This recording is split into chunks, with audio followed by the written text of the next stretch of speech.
And the other point about it is there has been, again, an attempt to differentiate the people on the Turkish ship from the rest of us. That is an absolute nonsense. Those people were our people, they were our colleagues, and it could have been any of us who were killed. There were also, you know, Western Europeans on board. It just so happened that it was members of the crew and other people from Turkey but not just Turkey, there was Ken O'Keefe was there when the Israelis came aboard the top deck. But it just happened to be the case that it was Turkish people on board, because the majority on that ship were Turkish. And there could have been an order not to shoot white people, as well as something that Ken said. Well, I don't know. I mean, I don't know. But at the end of the day, the people that died on that ship were no different from the people on any of the other ships. And I find it bizarre when you know, sensible people attempt to differentiate, because there was and there is no difference. They were our people. The flotilla, I think, was a PR disaster. The attack on the flotilla was a PR disaster for Israel. I don't think they expected to get the amount of negative publicity that they have got. I think they would have dealt with it differently if they knew that was going to happen. It appears there were divisions in Israel about how they were going to deal with the flotilla. Certainly, as Fintan has pointed out, the dominant view amongst the participants was that they would blockade us at sea, they would hold us off by putting ships in front of us, between us and Gaza, and we would end up in a situation where we would be kept at sea. We had food for a month, and we had plans to ferry food out if that happened, and we were going to stay there. There were other possibilities thrown out. I mean, I have to say there was probably 12 to 15 different possibilities discussed by people. We hadn't a clue really how the Israelis were going to act, but we did expect them to intervene in some fashion. I have to say, maybe I'm a born pessimist, I don't know. The violent attack on the flotilla was on my list. It wasn't the number one item on the list. It was, I think, number 3. But I don't believe there's a line out there that the Israelis won't cross. I mean, I really don't. And you know, personally, I thought their behaviour. I lived in Belfast many years ago, and I've had experience of the British Army and the RUC in years past, and it kind of reminded me of that narrow mentality where people feel absolutely justified in using, I don't know, there's an assumption that you are beyond civilization, and they treated us as if we were not serious people, as if we were not to be treated as normal citizens, that somehow we were enmeshed in some sort of criminal conspiracy, because they did from the outset treat us as if we were part of some sort of terrorist enterprise. Now, I do think, Fintan has referred to the commandos being scared. I do think they were slightly, and probably more than slightly, discommoded by what they actually came across when they eventually dealt with real-world passengers on the flotilla. There's no question, but they found it very difficult on the boat, and we didn't let up in terms of explaining to them from the outset until we got into Israel how we felt about the situation. We made it very clear that we considered them to be kidnappers, that they had taken us in international waters, they were hijacking our boats, and that they weren't welcome. And I think, judging my personal belief is that the commandos were quite uncomfortable with this, because it probably wasn't what they were briefed to deal with. They came out of the boat as if they were dealing with terrorists. They ended up dealing with people who were non-violent and talking to them articulately about how their attack is utterly illegitimate and unacceptable. And I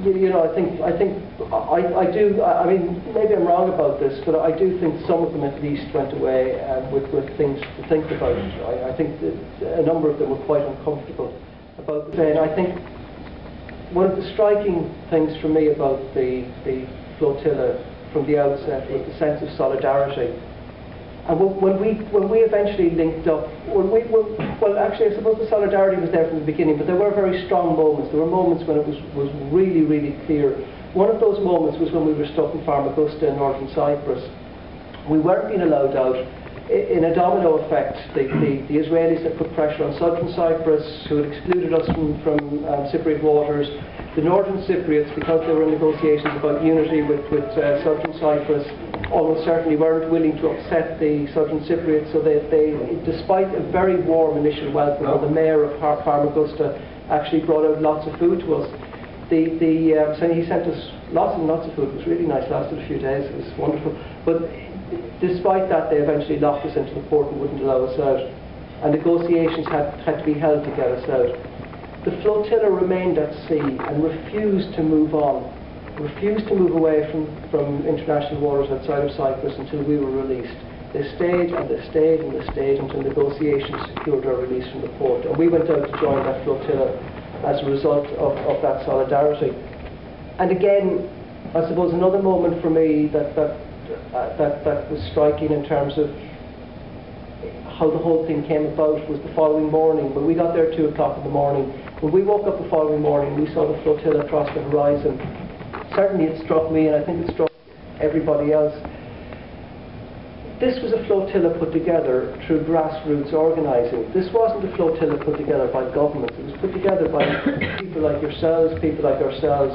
We were there as the representatives of tens of thousands of people who had fundraised to put those ships on the sea. And we're talking about substantial vessels. We're talking about large ships full of cargo that had been fundraised for by ordinary people in many countries. It was a sign of genuine internationalism, a sign of solidarity with people in Gaza. When it was actually happening, there were 5 people killed in an attack on Gaza. Those Gazans have been forgotten because Palestinians are expected to die by the world at this stage. People have become immune to the deaths of Palestinians. Palestinians die, Israelis kill Palestinians, the world moves on.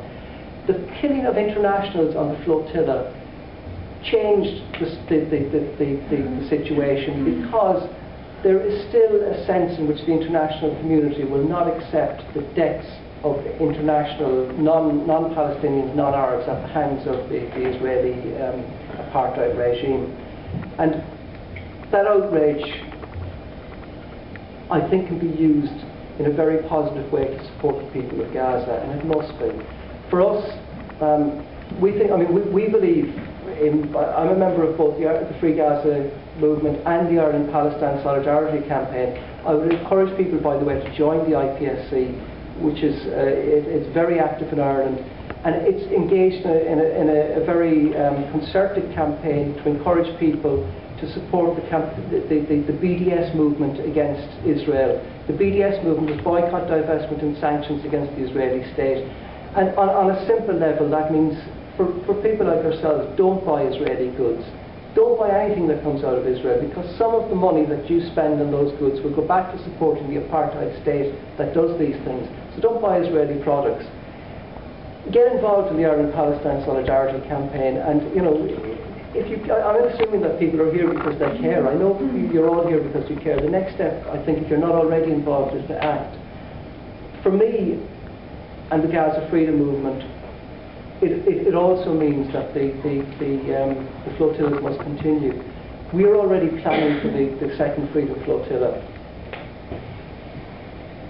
There was a meeting in Istanbul 2 weeks ago. We had another meeting in London last weekend. The current plan is to go in, perhaps our objective is to go in October. We are looking at a much larger flotilla than the last time. We're talking about 10 to 15 ships as opposed to the 6 that were there the last time.